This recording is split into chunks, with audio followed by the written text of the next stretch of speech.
Les troisièmes cette année, pour le brevet, vous devez absolument être capable de remplir un tableau de proportionnalité. Je vais vous montrer comment faire ça hyper simplement en un seul TikTok. C'est parti. On nous donne le tableau de proportionnalité suivant en sachant qu'il est proportionnel. Et on nous demande de trouver 7 cases, 7 cases et 7 cases. Étape 1, ça va être de trouver le coefficient de proportionnalité. Qu'est-ce que c'est que le coefficient de proportionnalité? Eh bien, c'est tout simplement le nombre qui me permet de passer de cette ligne à cette ligne en le multipliant. C'est-à-dire que je vais multiplier chaque nombre de cette ligne par mon coefficient de proportionnalité qu'on va trouver ici. Ça doit me donner respectivement le nombre du dessous. Même le coefficient de proportionnalité nous permettra de passer de la ligne du dessous à la ligne du dessus en divisant cette fois. Si comment on trouve le coefficient de proportionnalité? C'est simple, il faut qu'on garde dans notre tableau une colonne pleine et qu'on fasse le rapport entre le nombre du bas et le nombre du dessus. Ici, c'est la première colonne qui est complète, donc on va diviser 5 par 2. Notre coefficient de proportionnalité est égal à 2,5, donc c'est super. Pour passer de la première ligne à la deuxième, on n'aura plus qu'à multiplier les nombres par 2,5 et pour passer de la deuxième ligne à la première, on n'aura plus qu'à diviser les nombres par 2,5. C'est parti, on commence ici. Donc on a 6 et on veut le nombre du bas. On va multiplier 6 par le coefficient de proportionnalité.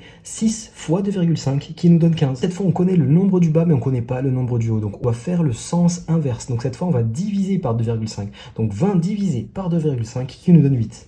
Et enfin, cette fois, on a toujours le nombre d'en haut, mais pas le nombre d'en bas. Donc, on va multiplier par 2,5 pour le connaître. Donc, 14 fois 2,5 qui nous donne 35. Ne pars pas, c'est à toi de jouer. Je te laisse me remplir ce tableau de proportionnalité et me dire en commentaire, t'as trouvé quoi comme coefficient de proportionnalité. Car si ton coefficient il est bon, généralement, ce que tu mettras dans ton tableau sera bon. Je te dis à très vite pour une prochaine vidéo. Ciao, ciao.